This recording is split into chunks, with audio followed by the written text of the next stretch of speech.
Hi, this is another write-up for Unit 3 of the Criminology course, AC 2.3, Understanding the Rules about Evidence. Can I remind you, please don't copy out of your notes or out of the books. Please put all information into your own words, okay?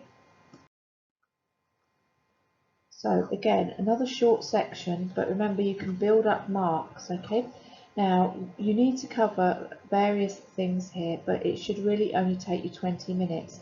Now, I think this section may take slightly longer because there are some examples that you can use to illustrate meaning, okay? And where you can use cases or you can use legislation, it is worth talking through that. So you have to use three subheadings.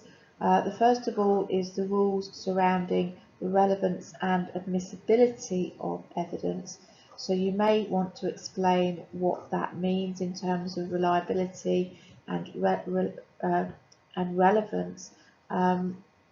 You should really talk about admissibility as well, and how a judge will decide whether information is allowed.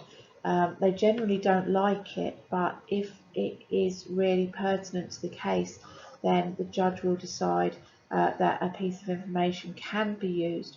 And you also need to be aware of the right to remain silent and how that is utilised in court. You probably have covered that 100 times over. And on occasion, the rules have changed in more recent years, that if there is evidence that a suspect is of bad character, they've got previous convictions for similar crimes, they can now be brought up in a court case. In the past, that was always a complete no-no because the jury might be unduly influenced by that. So you need to go through the rules in terms of how the cases are put together.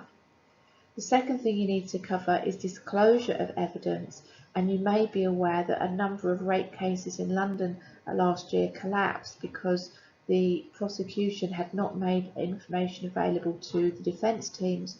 And the consequences of that will be that possibly guilty people will get away with crimes.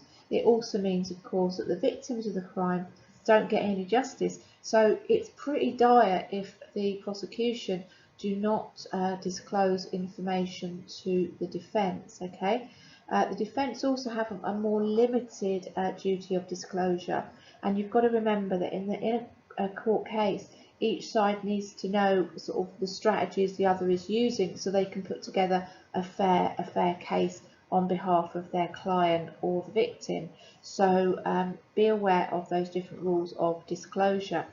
And finally, rules about hearsay.